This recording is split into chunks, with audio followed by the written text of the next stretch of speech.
사람을 믿었을까? 왜 계약서를 안 썼을까? 그 후회 하나로 새벽마다 트럭 시동을 겁니다. 5년입니다. 5년 동안 매달 75만 원을 내야 개인 회생이 끝납니다. 한 달도 빠지면 안 됩니다. 한 번이라도 밀리면 처음부터 다시입니다. 다 끝나도 기록이 3년에서 5년은 남는다고 합니다. 그러면 제 나이 75쯤에야 겨우 정상인 행세를 할 수 있다는 뜻입니다.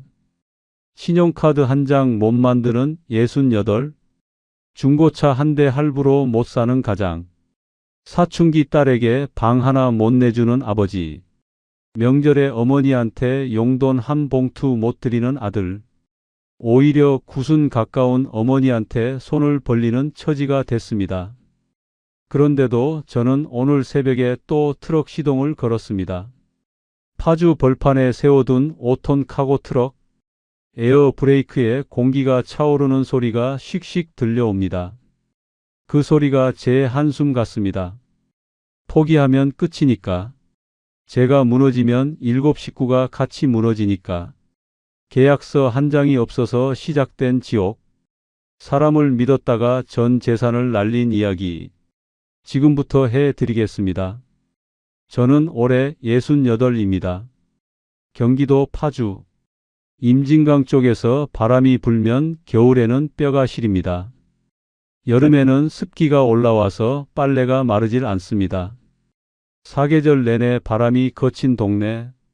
그 동네에서 태어나고 자라고 결혼하고 아이를 낳고 지금까지 살고 있습니다. 한 번도 이 동네를 떠난 적이 없습니다. 아버지는 농사꾼이셨습니다. 파주 들판에서 벼농사를 지으셨고 가을이면 쌀가마니를 지게에 지고 나르셨습니다. 아버지 등이 얼마나 넓었는지 어릴 때는 그 등이 산처럼 보였습니다. 어머니는 장터에서 채소를 파셨습니다. 새벽에 일어나서 밭에서 뽑아온 무, 배추, 파를 리어카에 싣고 나가셨습니다. 해가 질 때까지 장터 한켠에 쪼그려 앉아서 채소를 파셨습니다. 손이 갈라지고 무릎이 아프고 허리가 굽어가는 줄도 모르고 일하셨습니다. 넉넉한 집은 아니었습니다. 근데 밥은 굶지 않았습니다. 봄에는 냉이된 장국, 여름에는 열무김치, 가을에는 햇밤, 겨울에는 어머니가 담근 김장김치. 지금도 그 맛이 혀끝에 남아 있습니다. 그때는 몰랐습니다. 밥을 굶지 않는다는 것, 가족이 한 지붕 아래 모여 산다는 것, 그게 얼마나 감사한 일인지 잃어본 사람만 압니다. 저는 20살이 되기 전에 사회에 나왔습니다. 학교를 오래 다닐 형편이 안 됐거든요. 위로 형이 둘 있었는데 형들이 먼저 나가서 일을 했습니다. 저도 가만히 앉아 있을 수가 없었습니다. 집에 보탬이 되고 싶었습니다. 처음 잡은 일이 동네 마트 점원이었습니다. 파주 시내에 있는 조그만 슈퍼마켓. 지금 생각하면 슈퍼마켓이라고 부르기도 민망한 크기였습니다. 가게 앞에 과일 좌판을 깔아놓고 안에는 라면이랑 과자랑 생필품을 진열해 놓은 정도. 그래도 동네 사람들이 다 거기서 장을 봤습니다. 대형 마트가 없던 시절이니까요. 제 일은 과일 나르고 채소 다듬고 진열대 정리하는 거였습니다. 새벽 5시에 출근했습니다. 배송 트럭이 오기 전에 가게 앞을 쓸고 진열대를 닦아 놓는 게 첫 번째 일이었습니다. 겨울 새벽에 걸레를 짜면 손이 트고 갈라졌습니다. 찬물에 손을 넣으면 칼로 베인 것처럼 아팠습니다. 장갑을 끼면 일이 느려져서 맨손으로 했습니다. 그렇게 닦고 나면 배송 트럭이 도착합니다. 사과 상자, 배 상자, 귤 상자. 무거운 건 20kg이 넘었습니다. 그걸 하나씩 들어서 가게 안으로 옮기고 진열대 위에 예쁘게 쌓아 놓는 겁니다. 사과는 빨간 게 위로 가게. 배는 크기 순서대로. 귤은 봉지째 싸되 터진 건 빼내고. 그런 걸 하나하나 배웠습니다. 처음에는 사장님이 일일이 알려주셨습니다. 이거는 이렇게 놔라. 저거는 저렇게 돌려라. 잔소리가 많으셨지만 싫지는 않았습니다. 배우는 거니까요. 일이 있다는 게 그 나이에는 그냥 좋았습니다. 월급이 많지는 않았지만 매달 꼬박꼬박 나왔습니다. 그 돈으로 어머니한테 용돈을 드렸습니다. 처음으로 어머니한테 돈을 드린 날이 아직도 기억납니다. 봉투에 넣어서 식탁 위에 올려놨는데 어머니가 그걸 보시고 한참을 아무 말씀 없으셨습니다. 그러다 봉투를 집어 드시면서 한마디 하셨습니다. 우리 아들 다 컸네. 그 한마디가 세상에서 제일 큰 칭찬이었습니다. 그때의 그 기분을 아직도 잊지 못합니다. 2년쯤 지나니까 과일 코너를 혼자 맡겼습니다. 수박 고르는 법을 익혔습니다. 꼭지를 봅니다. 꼭지가 마르지 않고 싱싱한 게 좋습니다. 배꼽을 봅니다. 배꼽이 작고 단단한 게 달아요. 두드려 봅니다. 통통 맑은 소리가 나야 속이 꽉 찬 겁니다. 참외 당도 보는 법도 배웠습니다. 골이 깊고 색이 진하고 향이 짙은 게 당도가 높습니다. 사과는 색깔로 산지를 구분합니다. 이런 게 하나하나 재미있었습니다. 단골 손님이 생기기 시작했습니다. 동네 할머니들이 저를 찾아오셨습니다. 허씨, 오늘 수박 괜찮은 거 있어? 네, 할머니. 이거 드셔보세요. 제가 골랐습니다. 그러면 할머니들이 웃으셨습니다. 누군가한테 쓸모 있는 사람이라는 느낌. 그게 저한테는 보람이었습니다. 5년이 지나니까 야채 코너까지 같이 맡게 됐습니다. 10년이 넘어가니까 발주부터 재고 관리, 마감 정산까지 혼자 다 할 수 있게 됐습니다. 사장님이 하루 빠져도 가게가 돌아갈 정도였습니다. 가게의 모든 걸 알았습니다. 어떤 요일에 어떤 과일이 잘 팔리는지, 명절 전에 뭘 미리 주문해 놔야 하는지, 비 오는 날에는 어떤 채소 가격이 오르는지, 20년이 넘는 세월 동안 온몸에 밴 경험이었습니다. 그 사이에 결혼도 했습니다. 아이도 셋이 태어났습니다. 큰아들, 작은아들, 그리고 막내딸. 아이들이 자라는 걸 보면서 더 열심히 일했습니다. 1년에 쉬는 날이 설날 하루, 추석 하루, 363일을 일했습니다. 그걸 6년을 했습니다. 돌이켜보면 그때가 제일 행복했던 것 같습니다. 돈이 많지는 않았습니다. 근데 매달 꼬박꼬박 월급이 나왔고, 아이들이 건강하게 자라고 있었고, 아내가 집을 지켜주고 있었고, 부모님도 아직 건강하셨습니다. 평범했습니다. 그 평범함이 얼마나 귀한 건지 잃어본 사람만 압니다. 저는 그때 알았어야 했습니다. 지금 이 평범한 행복을 지키는 게 가장 중요한 거라는 걸. 근데 사람 욕심이라는 게 좀 더 하다가 다 잃게 되는 겁니다. 전환점이 된 건 마트 사장의 한마디였습니다. 11월이었습니다. 해가 짧아져서 저녁 5시만 되면 가게 밖이 어둑어둑했습니다. 마감 정산을 끝내고 계산대 옆 의자에 앉아 있었습니다. 허리가 아팠습니다. 하루 종일 서서 일하면 저녁 때쯤 허리가 끊어질 듯 아팠습니다. 등을 뒤로 젖히고 천장을 보고 있었는데 사장이 옆에 앉았습니다. 손에 캔커피를 2개 들고 왔습니다. 하나를 저한테 건네면서 이렇게 말했습니다. 허씨, 너 이제 경력이 몇 년이야? 20년 넘었습니다. 그러니까 고개를 끄덕이면서 캔커피를 한 모금 마시더니 이런 말을 하는 겁니다. 이 가게 내가 시세보다 싸게 넘겨줄 테니까 내가 한번 해봐라. 순간 귀를 의심했습니다. 뭐라고요? 내가 이 가게를 시세보다 저렴하게 해줄 테니까 내가 경력도 있고 동네 사람들도 다 아는데 식구들끼리 하면 잘 될 거다 한번 해보지 않겠냐? 가슴이 쿵 내려앉았습니다. 내 가게.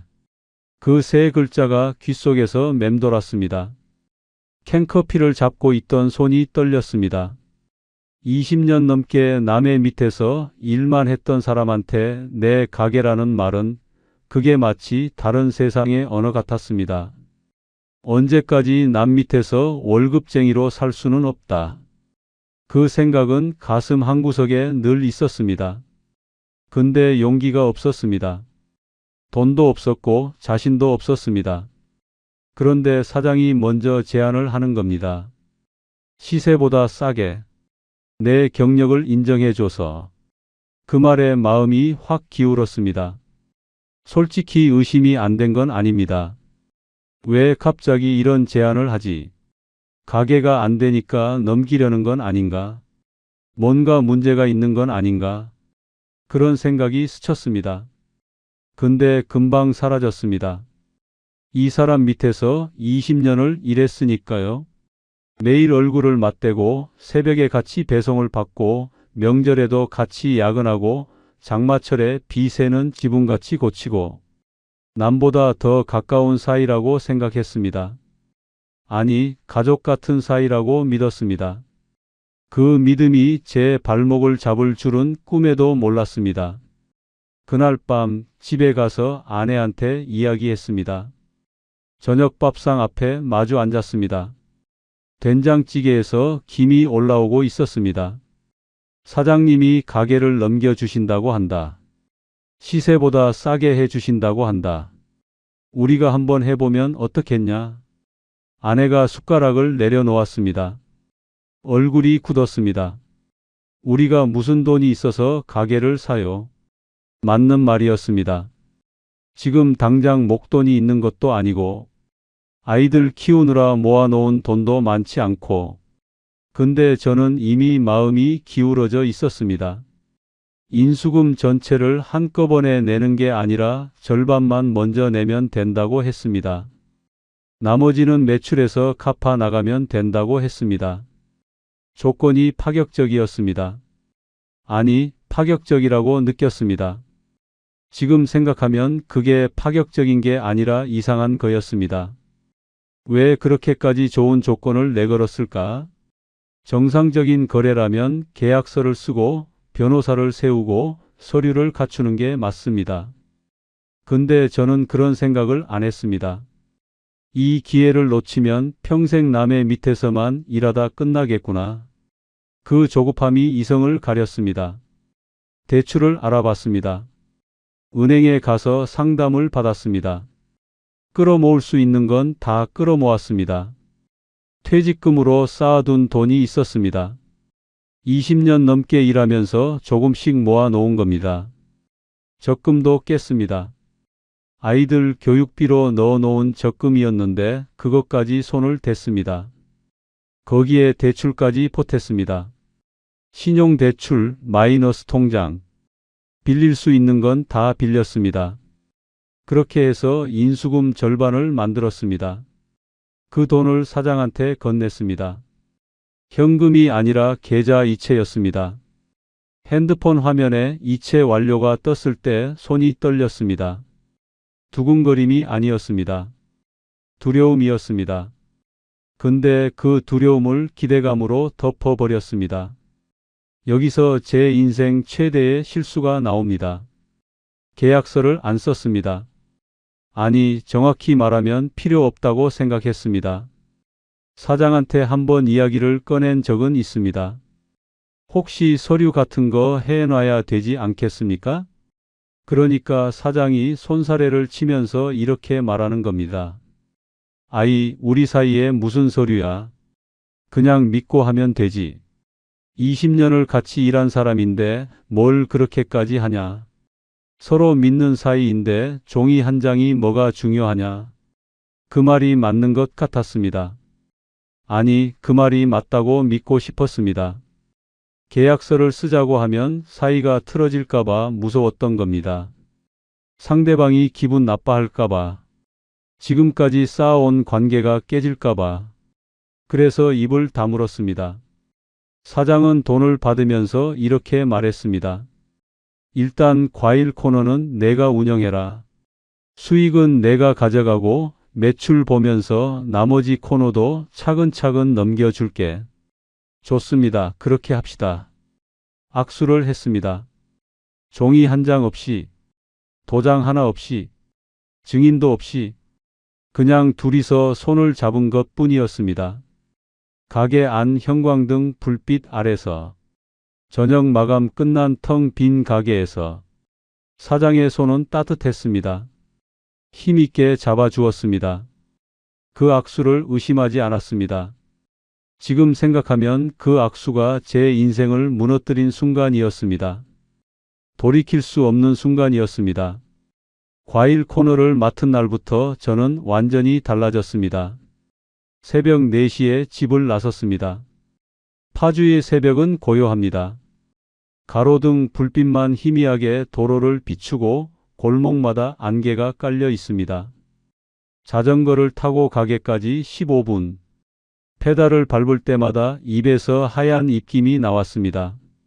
손이 꽁꽁 얼었지만 장갑을 끼면 열쇠를 돌리기가 불편해서 맨손으로 갔습니다. 가게 셔터를 올리면 안에서 차가운 공기가 확 밀려 나옵니다. 냉장고가 밤새 돌아가니까 가게 안이 밖보다 더 추울 때도 있었습니다. 불을 켜고 진열대부터 닦았습니다.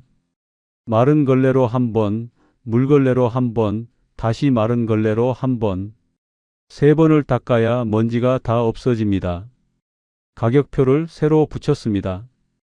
전날 시세가 바뀐 품목이 있으면 하나하나 고쳐서 붙이는 겁니다. 조명 각도도 신경 썼습니다. 과일에 빛이 잘 들어야 색이 살아 보이거든요. 사과가 빨갛게, 귤이 주황색으로 빛나게. 조명 하나 차이로 매출이 달라진다는 걸 20년 경험으로 알고 있었습니다.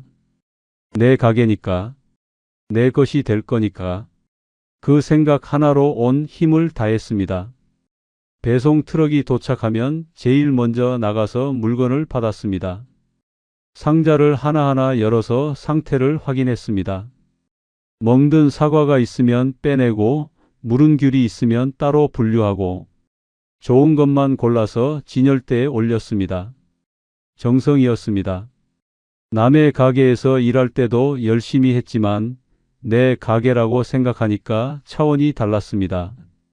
단골 손님들한테 더 친절하게 대했습니다. 수박을 골라드리면서 이거 진짜 달아요. 제가 보증합니다. 그렇게 말하면 할머니들이 활짝 웃으셨습니다.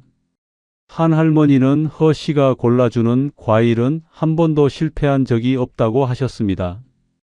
그 말 한마디에 기분이 좋아서 하루 종일 웃으며 일했습니다. 매출이 조금씩 올랐습니다. 과일 코너만 놓고 보면 전달 대비 20% 가까이 올라간 달도 있었습니다. 좋은 과일을 골라서 진열하고 친절하게 대하고 깨끗하게 관리하니까 손님이 늘었습니다. 저는 신이 났습니다. 이 속도면 금방 나머지 인수금도 갚고 완전히 내 가게로 만들 수 있겠다. 사장한테 가서 보고했습니다.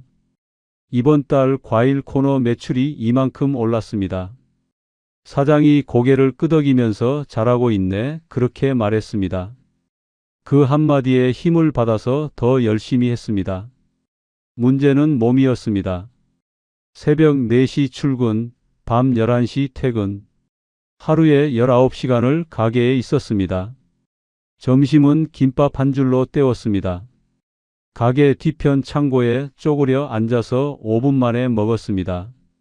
손님이 부르면 김밥을 반쯤 먹다 말고 뛰어나갔습니다.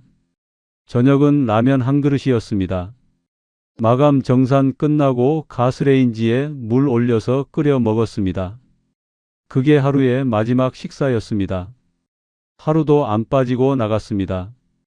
1년에 이틀, 설날 하루, 추석 하루, 딱 이틀만 쉬었습니다. 나머지 363일은 전부 가게에 있었습니다. 그걸 6년을 했습니다. 363일 곱하기 6, 2178일을 쉬지 않고 일한 겁니다. 아내가 걱정을 했습니다. 당신 얼굴이 너무 안 좋아. 눈 밑에 다크서클이 내려와서 눈하고 붙었다고. 볼이 푹 꺼졌다고. 좀 쉬어. 병원 한번 가봐. 괜찮아, 괜찮아. 그 말만 했습니다. 괜찮지 않았습니다. 아침에 일어나면 온몸이 납덩이처럼 무거웠습니다. 계단을 오르면 숨이 찼습니다. 손에 힘이 빠져서 사과 상자를 놓칠 때가 있었습니다. 몸이 보내는 신호를 무시한 겁니다. 내 가게를 만들어야 한다는 집착이 몸의 경고를 덮어버렸습니다. 그러다 어느 날이었습니다. 2월 초, 파주에 눈이 내린 날이었습니다. 가게에서 마감을 하고 있었습니다. 계산대 앞에서 장부를 정리하고 있었는데 갑자기 눈앞이 깜깜해졌습니다. 형광등 불빛이 스르르 사라지는 것 같았습니다. 정전인가 싶었는데 정전이 아니었습니다. 제 눈이 안 보이는 거였습니다. 진열대를 잡으려고 손을 뻗었습니다. 손가락에 힘이 안 들어갔습니다. 마치 남의 손 같았습니다. 그대로 쓰러졌습니다. 무릎이 먼저 꺾이고 옆으로 넘어졌습니다. 바닥이 차가웠습니다. 타일 바닥에 그 차가움만 어렴풋이 기억납니다. 그 뒤는 기억이 없습니다. 눈을 떴을 때는 병원이었습니다.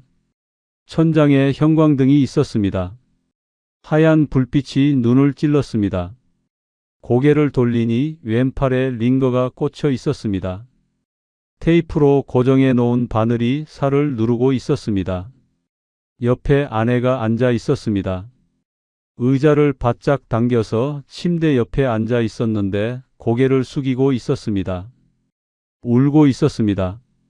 소리를 죽이고 있었는데 어깨가 떨려서 알 수 있었습니다. 과로였습니다. 의사가 진료실에서 이렇게 말했습니다. 극심한 피로 누적입니다. 이러다 큰일 납니다. 당분간 절대 무리하지 마십시오. 충분히 쉬셔야 합니다. 그 말을 들으면서도 저는 가게 걱정을 했습니다. 내일 새벽에 배송 트럭이 오는데 누가 받지? 진열은 누가 하지? 오늘 마감 정산은 끝냈나? 병원 침대에 누워서도 가게 생각뿐이었습니다. 내 가게라고 믿었으니까요. 근데 그 가게는 아직 제 가게가 아니었습니다. 계약서가 없었으니까요. 서류상으로는 아무것도 달라진 게 없었습니다. 저는 그저 돈만 건네고 약속만 믿고 몸만 바친 것뿐이었습니다. 병원에서 이틀을 누워 있다가 다시 가게로 갔습니다. 의사 말을 안 들은 겁니다. 아내가 말렸습니다. 제발 좀 쉬어요. 미안해. 근데 안 가면 안 돼. 그 말을 남기고 집을 나섰습니다. 2월의 새벽. 눈이 그친 뒤라 길이 얼어붙어 있었습니다. 미끄러운 길을 조심조심 걸으면서 가게로 향했습니다. 입에서 나오는 하얀 입김이 어둠 속으로 퍼져 나갔습니다. 지금 생각하면 그때 좀 쉬었어야 했습니다. 아니, 그때 이미 상황을 냉정하게 봤어야 했습니다. 근데 사람이 한쪽으로 기울면 잘 안 보입니다. 보고 싶은 것만 보게 됩니다. 저는 내 가게라는 세 글자에 취해 있었습니다. 그 착각이 저를 더 깊은 구렁텅이로 끌고 들어갔습니다. 이어서 사장 8장 바로 이어가겠습니다. 병원에서 돌아온 뒤부터 가게 분위기가 달라졌습니다. 처음에는 잘 느끼지 못했습니다. 바빠서 정신이 없었으니까요. 과일 코너 관리하랴, 야채 코너 도와주랴, 마감 정산하랴. 하루가 정신없이 돌아갔습니다. 근데 조금씩 이상한 점이 보이기 시작했습니다. 사장이 가게에 나오는 시간이 줄었습니다. 예전에는 저보다 먼저 나와 있는 경우도 많았습니다. 새벽에 배송 트럭을 같이 맞이하고 아침에 진열을 같이 하고 그랬던 사람이 이제는 낮에야 슬쩍 얼굴을 비추다 가는 정도였습니다. 1시간 있다가 나가는 날도 있었습니다. 마감도 저한테 맡기는 날이 잦아졌습니다. 계산대 앞에 앉아서 장부를 정리하고 금고를 잠그고 셔터를 내리는 게 전부 제 몫이 됐습니다. 처음에는 그게 오히려 좋았습니다. 아, 사장님이 나한테 점점 더 많이 맡기시는구나. 곧 전체를 넘겨주실 거구나. 그렇게 해석했습니다. 사장이 오지 않는 날이 늘어나는 것을 긍정적으로 봤습니다. 착각이었습니다. 완전한 착각이었습니다. 봄이 지나고 여름이 왔습니다. 여름은 과일 장사의 성수기입니다. 수박, 참외, 포도, 복숭아. 제철 과일이 쏟아져 나오는 시기이고 매출이 제일 좋은 때입니다. 그해 여름도 나쁘지 않았습니다. 수박이 잘 나갔고 참외도 괜찮았습니다. 근데 여름이 지나면서부터 문제가 생겼습니다. 동네에 대형 마트가 하나 들어왔습니다. 차로 10분 거리. 건물이 컸습니다. 주차장이 넓었습니다. 물건이 많았습니다. 가격이 쌌습니다. 에어컨이 빵빵했습니다. 우리 가게는 선풍기 2대가 전부였습니다.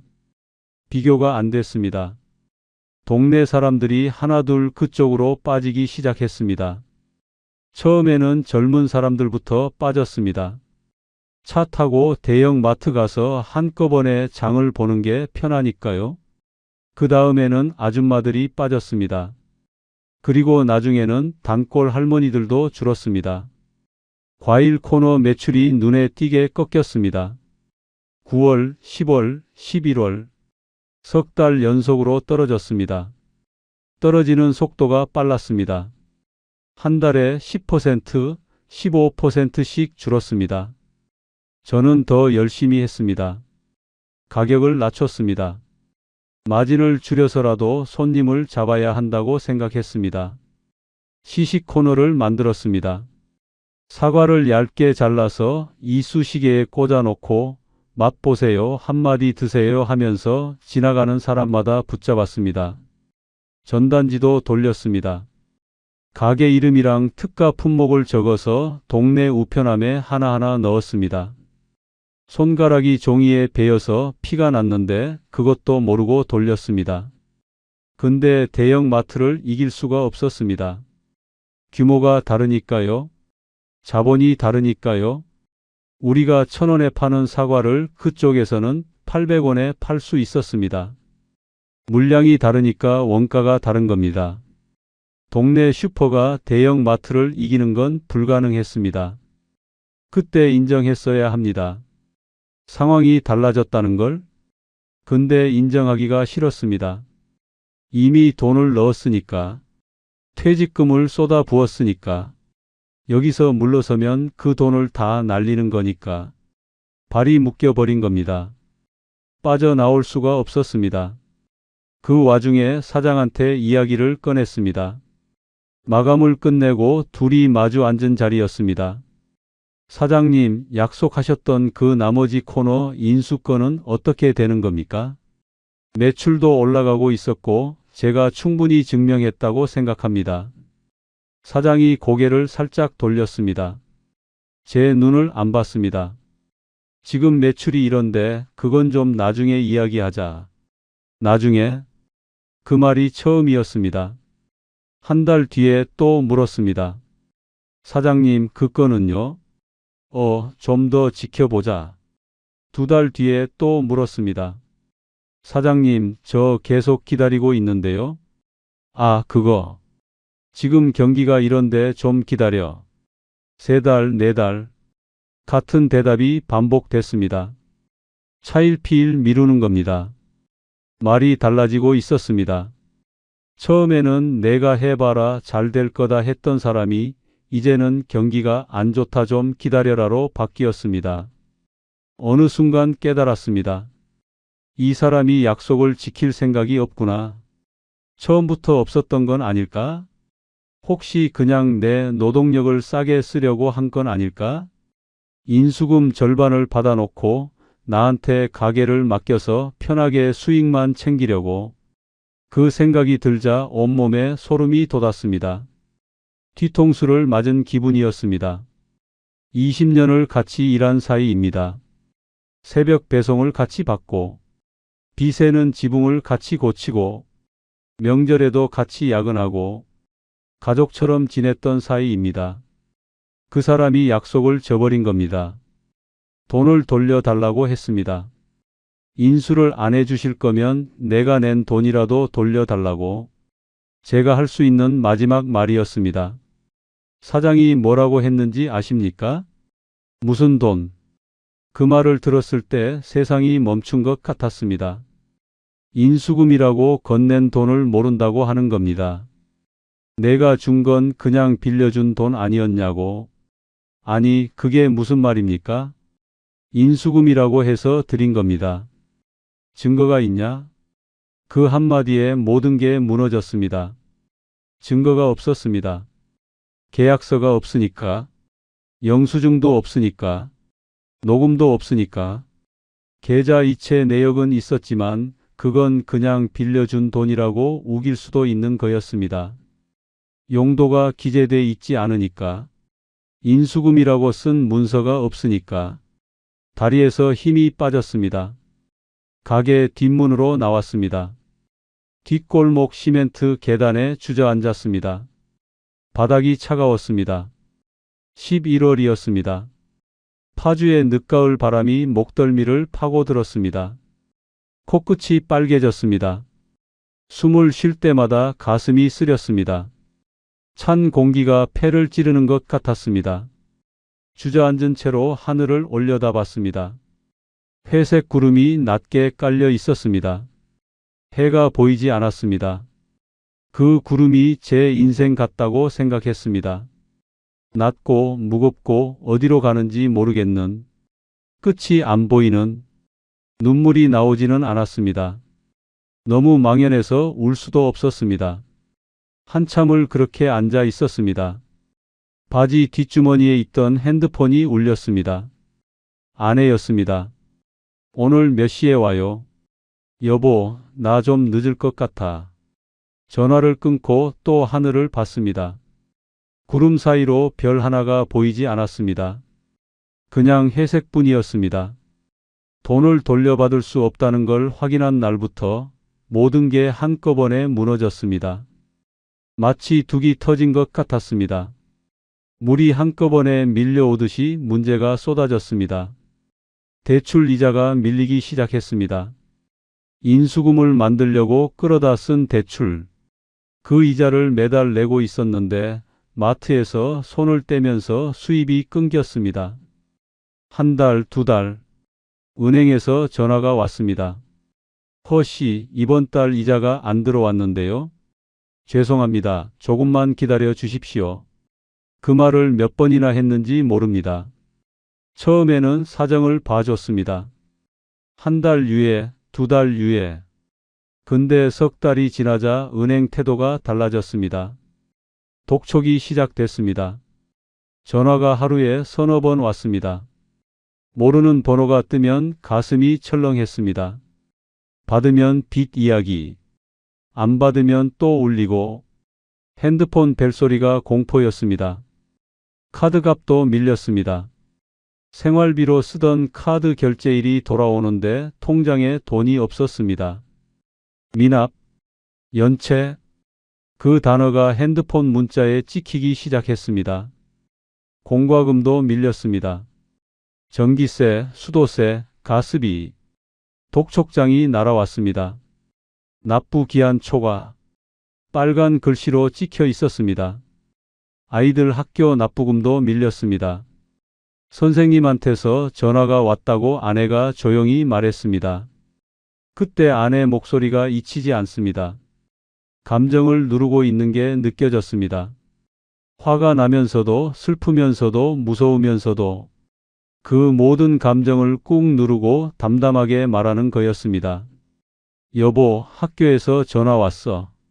그 한마디에 저는 고개를 들 수가 없었습니다. 밀리고 밀리고 또 밀렸습니다. 빚이 눈덩이처럼 불어났습니다. 이자가 이자를 낳고, 연체료가 붙고, 또 이자가 붙고, 원금은 그대로인데 갚아야 할 금액만 늘어갔습니다. 독촉장이 집으로 왔습니다. 우편함에 빨간 봉투가 꽂혀 있으면 심장이 멎는 것 같았습니다. 아내한테 들킬까봐 우편함을 먼저 뒤졌습니다.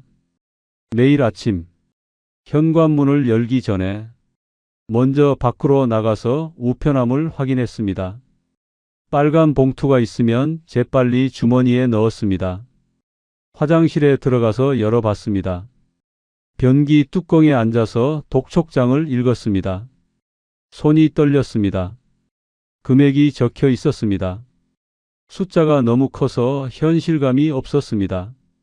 이게 다 내 빚이라고, 이걸 내가 다 갚아야 한다고. 독촉장을 구겨서 주머니에 넣고 화장실에서 나왔습니다. 아내는 부엌에서 아이들 아침밥을 차리고 있었습니다. 뭐해? 밥 먹어요. 갈게. 아무렇지 않은 척 했습니다. 그 연기가 얼마나 힘들었는지 모릅니다. 아내는 눈치를 챘습니다. 당신 무슨 일 있어? 없어. 거짓말을 했습니다. 아내 눈이 제 눈을 찔렀습니다. 믿지 않는 눈이었습니다. 근데 더 캐묻지는 않았습니다. 아마 무서웠을 겁니다. 진실을 아는 게 무서웠을 겁니다. 저도 말하는 게 무서웠고, 아내도 듣는 게 무서웠던 거였습니다. 그렇게 서로 무서운 채로 시간이 흘렀습니다. 더 이상 숨길 수 없게 된 건 법원에서 서류가 날아왔을 때였습니다. 채무 관련 서류였습니다. 그날 제가 먼저 집에 가지 못했습니다. 아내가 먼저 봤습니다. 집에 들어서는데 거실이 조용했습니다. 아이들은 학교에 갔을 시간이었고 부모님은 방에 계셨습니다. 거실 테이블 위에 서류가 펼쳐져 있었습니다. 아내가 창가에 서 있었습니다. 밖을 보고 있었습니다. 등만 보였습니다. 가느다란 어깨가 떨리고 있었습니다. 울고 있었습니다. 소리 없이 울고 있었습니다. 그 등을 보는데 다리에 힘이 풀렸습니다. 현관에서 한 발짝도 못 나갔습니다. 신발을 벗지도 못하고 그 자리에 서 있었습니다. 얼마나 서 있었는지 모릅니다. 아내가 천천히 돌아섰습니다. 눈이 빨갛게 부어 있었습니다. 눈물 자국이 볼 위에 그어져 있었습니다. 한마디도 안 했습니다. 그냥 저를 봤습니다. 그 눈빛이 칼보다 아팠습니다. 아내한테 다 이야기했습니다. 식탁에 마주 앉았습니다. 물 한 잔도 안 따르고 그냥 앉았습니다. 마트 인수권이 틀어진 것, 돈을 돌려받지 못한 것, 빚이 이만큼 쌓인 것, 하나하나 이야기했습니다. 말할 때마다 목소리가 가늘어졌습니다. 마지막에는 거의 속삭이는 정도였습니다. 이야기하는 내내 아내는 한마디도 안 했습니다. 다 듣고 나서 한참 동안 침묵이 흘렀습니다. 벽시계 초침 소리만 들렸습니다. 째깍, 째깍, 째깍. 그 소리가 그렇게 크게 들린 적이 없었습니다. 아내가 한마디 했습니다. 그래서 지금 어떻게 해야 되는 거예요? 그 한마디가 가슴에 못을 박았습니다. 어떻게 해야 하는지 저도 몰랐으니까요. 부모님한테도 알려야 했습니다. 그게 더 힘들었습니다. 아내한테 말하는 것보다 부모님한테 말하는 게 10배는 더 무거웠습니다. 어머니 방에 들어갔습니다. 어머니가 방바닥에 앉아 계셨습니다. 무릎이 안 좋으셔서 방석을 깔고 앉아 계시는데 제가 들어오니까 올려다 보셨습니다. 굿은 가까운 어머니. 눈이 많이 침침해지셨습니다. 근데 아들 표정은 읽으시는 것 같았습니다. 왜 그러니? 무슨 일이 있어? 어머니, 제가 잘못했습니다. 그 말을 꺼내는데 목이 메어서 더 이상 소리가 안 나왔습니다. 코끝이 시큰거렸습니다. 눈물이 올라왔습니다. 어른이 되고 나서 어머니 앞에서 운 건 그때가 처음이었습니다. 어머니가 아무 말씀 없이 제 손을 잡으셨습니다. 주름진 손이었습니다. 뼈가 앙상하게 드러난 손이었습니다. 평생 일만 하셨던 그 손이 제 손을 감쌌습니다. 따뜻했습니다. 그 따뜻함에 더 울었습니다. 아버지는 아무 말씀이 없으셨습니다. 방 한쪽에 기대앉아 계셨는데 고개를 살짝 돌리셨습니다. 내색을 안 하시는 분이었습니다. 본인도 평생 가장으로 사셨으니까, 가장의 마음을 누구보다 잘 아시는 분이니까, 그래서 뭐라고 안 하시는 거라는 걸 저는 알았습니다. 그 침묵이 어떤 꾸지람보다 무거웠습니다. 어떤 욕설보다 아팠습니다. 개인 회생을 알아보기 시작한 건 그 무렵이었습니다. 혼자서는 어떻게 해볼 수가 없는 지경이었으니까요. 누군가 도움을 줘야 했습니다. 법적으로 정리를 해야 했습니다. 변호사를 찾아갔습니다. 법률 사무소 문을 열고 들어가는데 다리가 떨렸습니다. 이런데 와 보는 건 태어나서 처음이었습니다. 상담석에 앉았습니다. 서류를 내밀었습니다. 대출 내역서, 연체 기록, 계좌 이체 내역, 가지고 있는 거 다 꺼내놨습니다. 변호사가 서류를 한 장 한 장 넘기면서 읽었습니다. 표정이 점점 굳어졌습니다. 다 읽고 나서 안경을 벗었습니다. 한숨을 쉬었습니다. 허씨, 왜 계약서를 안 쓰셨어요? 그 말이 칼처럼 꽂혔습니다. 왜 안 썼냐고요? 믿었으니까요. 사람을 믿었으니까요. 20년을 같이 일한 사람이니까요. 가족 같은 사이라고 생각했으니까요. 그 대답밖에 할 수가 없었습니다. 변호사가 고개를 저었습니다. 사업은 정으로 하는 게 아닙니다. 서류로 하는 겁니다. 그 말이 뼈에 사무쳤습니다. 개인 회생이 시작됐습니다. 법원에서 변제 계획이 나왔습니다.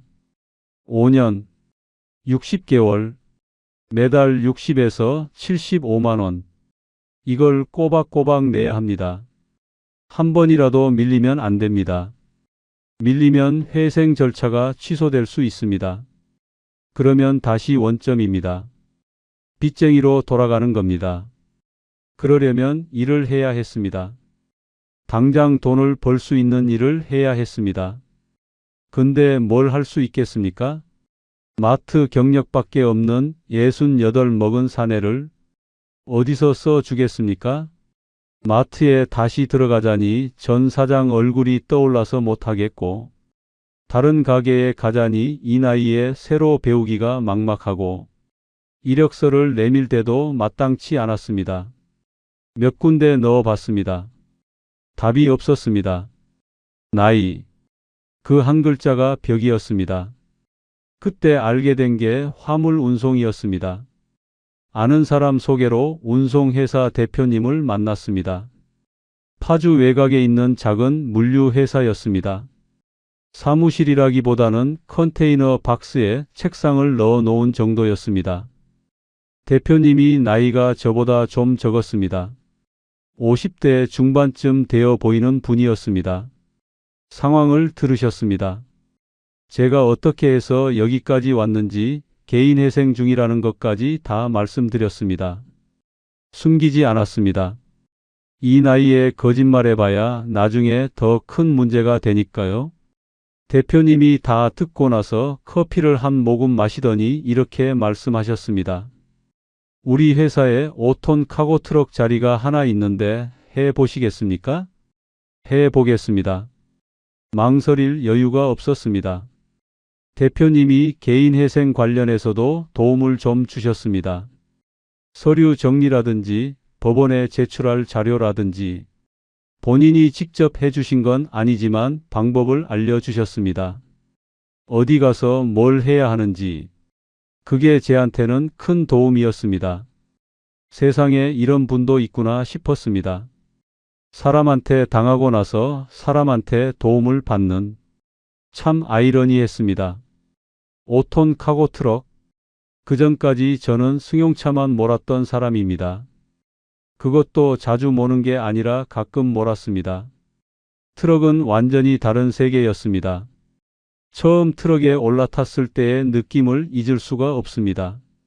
운전석이 높았습니다.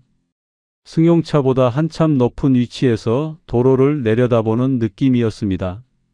세상이 달라 보였습니다.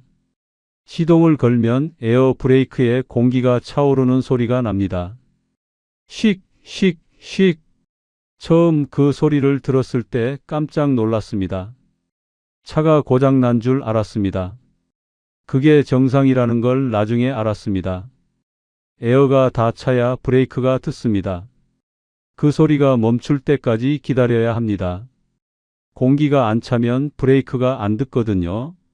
매일 아침 시동을 걸고 그 소리를 들으며 기다립니다. 그 시간이 하루 중 가장 조용한 시간입니다. 창밖으로 파주 벌판이 보입니다. 겨울이면 들판이 하얗게 얼어 있고 여름이면 초록색으로 넘실거립니다. 그 풍경을 보면서 하루를 시작합니다. 제 차는 초장축입니다. 보통 5톤 트럭 적재함이 5m 30에서 6m 30 정도인데 제 차는 7m 40입니다. 구조 변경을 해서 적재함 크기를 늘린 겁니다. 길쭉합니다. 보통 차보다 한참 깁니다. 좁은 골목에서 회전할 때면 식은땀이 납니다. 사이드 미러를 수십 번 확인합니다. 조금씩 핸들을 돌립니다. 벽이랑 적재함 사이가 손바닥 하나 들어갈 정도로 아슬아슬할 때가 있습니다. 처음 한 달은 매일이 전쟁이었습니다.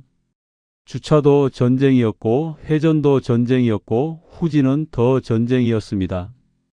근데 묘한 게 있었습니다. 운전이 싫지 않았습니다. 핸들을 잡고 도로를 달리면 복잡한 생각이 좀 멈추는 느낌이었습니다. 앞만 보면 됐습니다. 길이 정해져 있으니까요. 어디서 뭘 싣고 어디로 가서 내려놓고 다시 돌아오고 생산 공장에서 물건을 싣고 자재 창고로 옮기는 일이었습니다. 반복이었습니다. 근데 그 반복이 오히려 편했습니다. 마트에서 사람한테 당한 뒤라 사물을 상대하는 게 마음이 편했습니다. 트럭은 거짓말을 안 합니다. 관리해주면 관리해준 만큼 반응합니다. 오일 갈아주면 엔진이 부드럽게 돌아갑니다. 타이어 공기압 맞춰주면 주행이 안정적입니다. 세차해주면 깨끗해집니다. 사람은 그렇지 않았습니다. 20년을 정성 들여도 배신할 수 있는 게 사람이었습니다. 닦고 조이고 기름치자. 군대에서 배운 말입니다. 장비 관리 구호였습니다. 그 구호를 이 나이에 트럭한테 써먹게 될 줄은 몰랐습니다. 하루 평균 300km를 달립니다. 파주에서 출발해서 수도권 이곳저곳을 돕니다. 서울도 가고 인천도 가고 수원도 갑니다. 한 달에 한두 번은 울산까지 내려갈 때도 있습니다. 파주에서 울산, 편도로 4시간이 넘습니다. 아침에 시동을 걸면 밤이 되어야 끕니다. 퇴근 시간은 정해져 있지 않습니다. 회사 기본 시간은 5시 30분이지만 그 시간에 딱 끝나는 날은 거의 없습니다. 빨리 끝나면 저녁 7시, 늦으면 9시, 10시. 지방 갔다 온 날은 더 늦습니다. 세후 월급이 300만 원 정도 됩니다. 기본급이 280 정도 되고 나머지는 시간 외 수당입니다. 거기서 변제금 75만 원을 빼면 225만 원. 보험료 빼고 공과금 빼고 아이들 학교 돈 빼고 생활비 빼고 빼면 통장에 남는 건 10,000원 단위입니다. 12,000원, 15,000원. 그 정도가 한 달을 보내고 나면 남는 돈입니다. 점심은 햄버거 하나로 때울 때가 많습니다. 핸들 위에 햄버거를 올려놓고 한 손으로 먹으면서 달립니다. 전방을 보면서 먹어야 하니까 맛을 느낄 겨를이 없습니다. 그냥 씹고 삼키는 겁니다. 배만 채우면 되니까요. 밥 한 끼 제대로 앉아서 먹는 게 사치가 됐습니다. 식당에 들어가서 밥 한 그릇 시켜 먹는 게 돈이 아깝습니다. 그 돈이면 내일 변제금에 보탤 수 있으니까요. 아내가 전화를 합니다. 밥 먹었어요. 먹었어. 거짓말입니다. 안 먹었는데 먹었다고 합니다. 걱정 끼치기 싫으니까요. 사모님이 그걸 모를 리가 없습니다. 근데 더 안 묻습니다. 서로 알면서 모르는 척하는 거. 그게 지금 우리 부부의 방식입니다. 이 이야기에서 가장 힘든 부분이 여기입니다. 각오하고 들어주십시오. 저도 각오하고 이야기하겠습니다. 돈이 없는 건 참을 수 있습니다. 배가 고픈 것도 참을 수 있습니다. 몸이 아픈 것도 참을 수 있습니다. 근데 가족한테 미안한 건 이건 참는 게 아닙니다. 참는 게 아니라 가슴에 쌓이는 겁니다. 하루하루 쌓이고 한 달 쌓이고 1년이 지나도 사라지지 않습니다. 오히려 더 무거워집니다. 우리 집이 좁습니다. 파주 외곽에 있는 작은 집입니다. 방이 2개입니다. 식구가 7입니다. 아버지, 어머니, 저, 아내, 큰아들, 작은아들, 막내딸. 큰아들은 지금 군대에 가 있으니까 6이 2방에서 삽니다.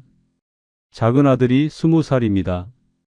이제 어른이 다 됐는데 아직 부모님이랑 한 방에서 잡니다. 제 부모님이랑 같은 방. 할아버지 할머니랑 같은 방에서 자는 20살 청년.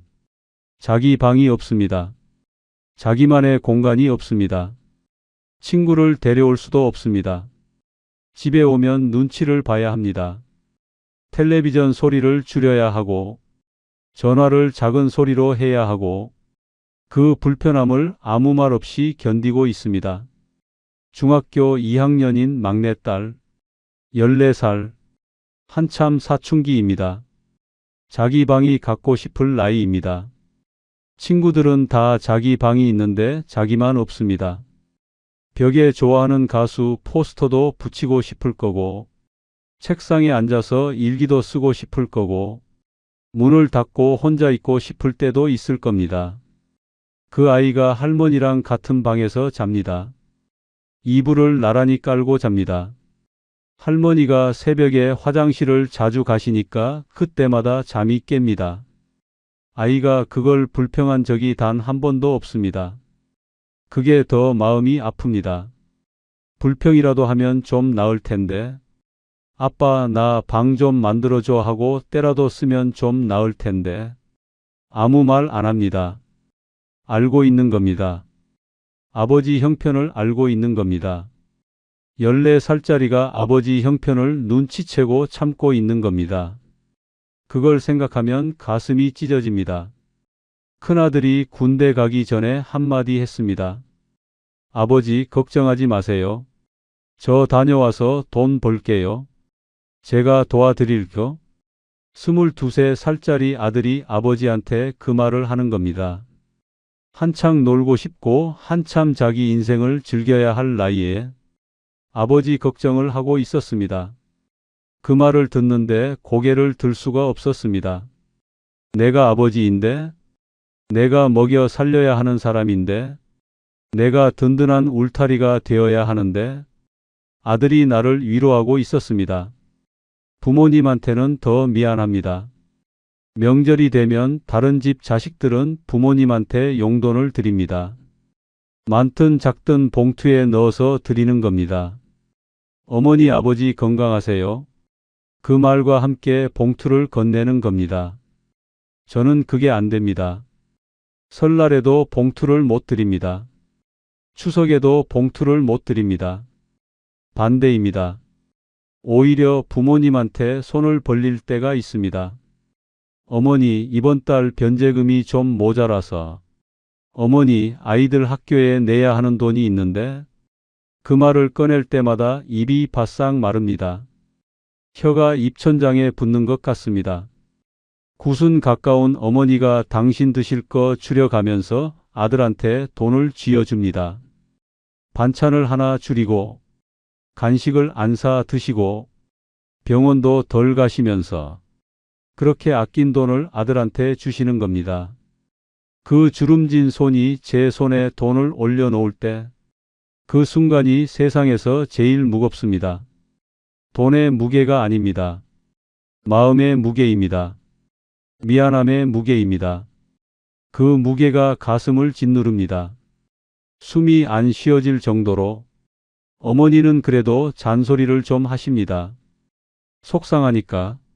자식이 이 꼴로 사는 게 속상하니까. 왜 그때 그랬냐? 왜 계약서를 안 썼냐? 왜 그 사람 말만 믿었냐? 근데 마지막에는 꼭 이렇게 말씀하십니다. 그래도 지금이라도 정신 차리고 잘해봐라. 네, 어머니.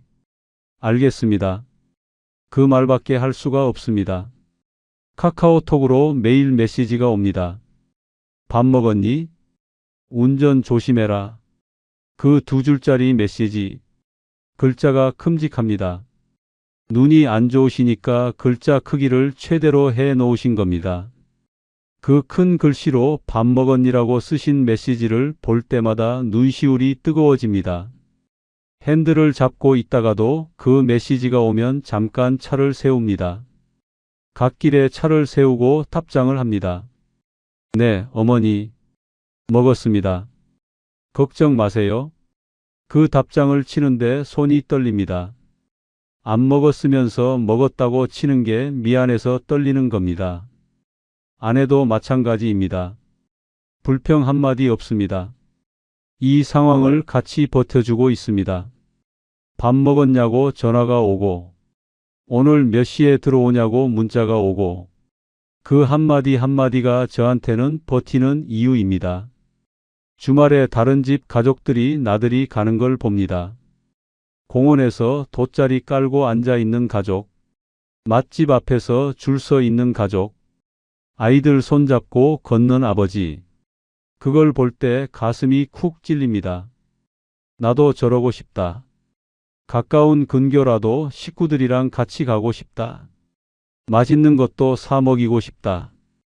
아이들한테 뭐 하나 사주고 싶다. 근데 지금은 못합니다. 그 여유가 없습니다.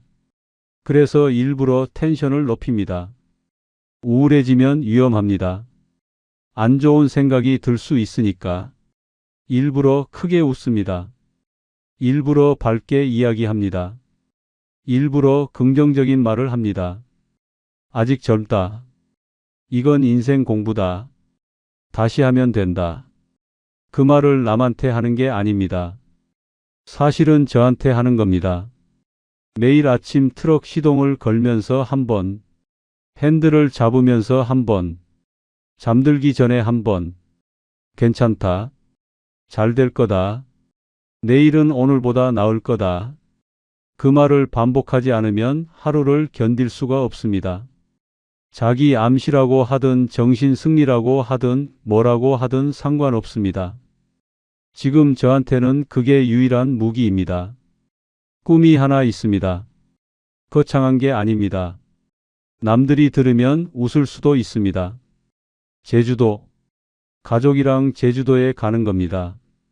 부모님 모시고 아내랑 아이들이랑 7 식구가 같이 비행기를 타고 제주도에 내려서 바다를 보고 맛있는 걸 먹고 사진을 찍고 같이 웃고 그것뿐입니다. 비행기를 타본 게 언제인지 기억도 안 납니다. 아이들은 비행기를 타본 적이 있는지도 모르겠습니다.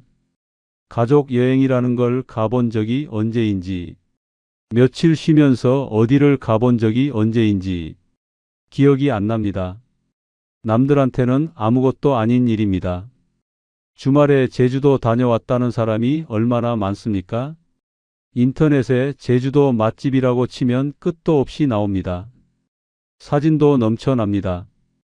이쁜 카페에서 찍은 사진, 해변에서 찍은 사진, 오름 위에서 찍은 사진. 그걸 볼 때마다 생각합니다. 우리 식구들도 저기 가면 저렇게 웃겠지. 어머니가 바다를 보시면 좋아하시겠지. 아내가 이쁜 카페에 앉아서 커피를 마시면 행복하겠지. 막내딸이 모래사장에서 뛰어다니면 환하게 웃겠지.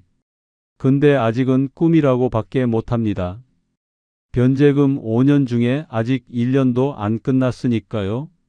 앞으로 4년 넘게 남았습니다. 4년 동안 매달 75만 원. 하루도 빠지지 않고 일해야 합니다. 다 끝나도 기록이 남습니다. 개인 회생을 했다는 기록이 짧게는 3년, 길게는 5년 남는다고 합니다. 그러면 제 신용이 정상으로 돌아오는 건 75쯤이 될 겁니다. 75? 그때도 비행기를 탈 수 있을까? 그때도 걸어 다닐 수 있을까? 그때도 부모님이 건강하실까? 모르겠습니다. 근데 괜찮습니다. 살아있으면 갈 수 있으니까. 5번 밥 먹을 거 3번만 먹겠습니다. 2번은 라면으로 때우겠습니다. 그렇게 해서라도 여행 자금을 모으겠습니다. 10,000원씩, 20,000원씩, 티끌 모아 태산이라고 했습니다.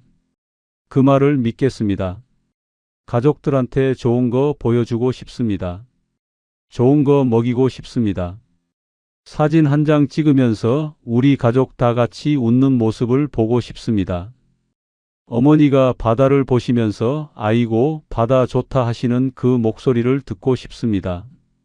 아버지가 방파제에 앉아서 바람 맞으시는 모습을 보고 싶습니다. 아내가 한번 환하게 웃는 얼굴을 보고 싶습니다. 걱정 없이 웃는 얼굴. 그게 얼마만인지. 아이들이 모래밭에서 뛰어다니는 모습을 보고 싶습니다.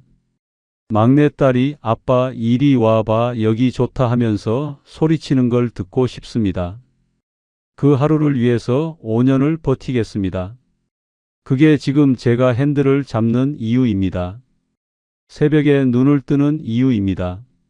300km를 달리는 이유입니다. 매일 아침 시동을 거는 이유입니다. 이 이야기를 여기까지 들으신 분들께 한 가지만 말씀드리고 싶습니다. 사업은 정으로 하는 게 아닙니다. 서류로 하는 겁니다. 아무리 가까운 사이라도 20년을 같이 일한 사이라도 가족 같은 사이라도 돈이 오가는 일에는 반드시 계약서를 쓰십시오. 도장을 찍으십시오. 증인을 세우십시오. 그게 상대방을 못 믿어서가 아닙니다. 나를 지키는 겁니다. 내 가족을 지키는 겁니다. 종이 한 장이 사람 인생을 바꿉니다. 저는 그 종이 한 장이 없어서 이렇게 됐습니다. 여러분은 그러지 마십시오. 개인 회생이라는 게 부끄러운 건 맞습니다. 돈을 날린 건 제 잘못입니다. 계약서를 안 쓴 건 제 어리석음입니다. 사람을 무조건 믿은 건 제 약점이었습니다. 근데 후회만 하고 있으면 아무것도 달라지지 않습니다. 넘어졌으면 다시 일어나야 합니다. 바닥을 찍었으면 이제 올라가야 합니다. 지금 제가 할 수 있는 건 하나뿐입니다. 오늘 하루를 사는 겁니다. 오늘 300km를 달리고 이번 달 변제금을 내고 내일 또 시동을 거는 겁니다. 그렇게 하루하루를 싸다 보면 5년이 지나갈 것이고 빚이 정리될 것이고 신용이 돌아올 것이고 그러면 제주도에 갈 수 있을 것이고 가족들 얼굴에 웃음이 번지는 걸 보면 이 모든 고생이 의미가 있었구나 싶을 겁니다. 이 이야기를 듣고 계시는 분들 중에도 지금 힘든 분이 계실 겁니다. 돈 때문에 힘든 분, 사람 때문에 힘든 분, 사업이 안 돼서 힘든 분, 가족한테 미안해서 힘든 분, 아침에 눈 뜨는 게 무서운 분, 저도 같은 처지입니다. 지금도 매일 아침이 힘듭니다. 눈 뜨는 순간부터 힘듭니다. 근데 제 뒤에 식구들이 있습니다. 혼자였으면 진작 포기했을 겁니다. 절대 못 견뎠을 겁니다. 근데 나 하나 때문에 식구들이 같이 무너지는 건 안 되겠더라고요. 내가 무너지면 7 식구가 같이 무너집니다. 그건 안 됩니다. 그래서 오늘도 트럭 시동을 걸었습니다. 에어 브레이크에 공기가 차오르는 소리. 씩, 씩, 씩. 그 소리를 들으면서 생각합니다. 오늘도 가자. 오늘 하루만 더 가자. 내일도 가자. 여러분도 힘내십시오. 포기하지 마십시오. 쓰러져도 다시 일어나십시오. 하루하루 버티다 보면 분명히 좋은 날이 옵니다. 고진감 내라고 했습니다. 쓴 것이 다하면 단 것이 온다고 했습니다. 저는 그 말을 믿습니다. 그 말을 믿지 않으면 내일 아침 눈을 뜰 수가 없으니까요. 지금 이 순간에도 어딘가에서 핸들을 잡고 달리는 가장들이 있을 겁니다. 지금 이 순간에도 어딘가에서 이를 악물고 버티는 사람들이 있을 겁니다. 그 분들한테 말하고 싶습니다. 당신은 혼자가 아닙니다. 우리 같이 갑시다. 오늘 하루만 더, 내일 하루만 더. 그렇게 하루씩 가다 보면 제주도가 보일 겁니다. 바다가 보일 겁니다. 가족의 웃음이 들릴 겁니다. 제 이야기가 누군가한테 작은 위로가 됐으면 좋겠습니다. 여기까지 들어주셔서 고맙습니다. 정말 고맙습니다.